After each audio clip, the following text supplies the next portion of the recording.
ऐसा माना जाता है कि 1854 में पहली बार साईं बाबा शिरडी में दिखाई दिए। उस समय बाबा की उम्र लगभग 16 वर्ष थी। साईं ने अपने जीवन काल में कई चमत्कार किए, जिसकी वजह से साईं बाबा के प्रति लोगों की आस्था बढ़ गई। ख़ास बात यह है कि साईं बाबा की पूजा अर्चना आज सिर्फ भारत ही नहीं बल्कि पूरी दुनिया में होती है और उनके चमत्कारों का गुणगान भी किया जाता है। साईं बाबा के बारे में कहा जाता है कि उनका जन्म हुआ था। वे साधारण लोगों के बीच रहकर ही साधारण जीवन जीना पसंद करते थे। ये भी कहा जाता है कि उन्होंने समाधि ली थी। अहम बात यह है कि शिरडी के साईं बाबा के अलावा जहाँ जहाँ भी साईं मंदिर बने हैं, वहाँ उनकी मूर्ति एक ही छवि वाली है, वो भी संगमरमर की मूर्ति। मान्यता है कि साईं के इस आसन वाली मूर्ति को शिरडी में ही बनाया गया था, जहाँ उन्होंने समाधि ली थी।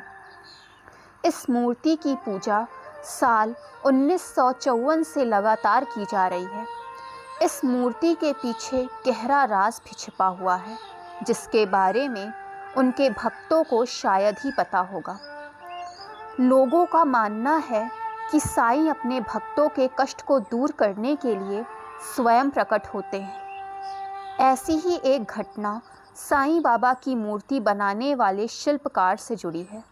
जिस शिल्पकार को साईं बाबा की मूर्ति बनाने को कहा गया, उसके सामने सबसे बड़ी मुश्किल ये थी कि वो मूर्ति को किस तरह की बनाए।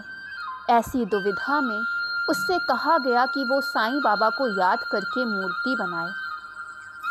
मूर्ति बनाते समय जब उसे कुछ समझ नहीं आ रहा था, तब वो निराश होकर बैठ गया और कहने लगा कि बाबा, मुझे इतनी शक्ति दीजिए कि मैं ऐसी प्रतिमा बनाऊं जो मनमोहक हो।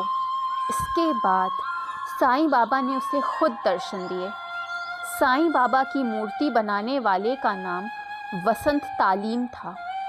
मूर्ति से जुड़ी एक रहस्यमय जानकारी ये है कि आज तक कोई नहीं जानता कि साईं बाबा की मूर्ति बनाने के लिए वो पत्थर किसने भेजा था, सिवाय इसके कि वो इटली से आया था।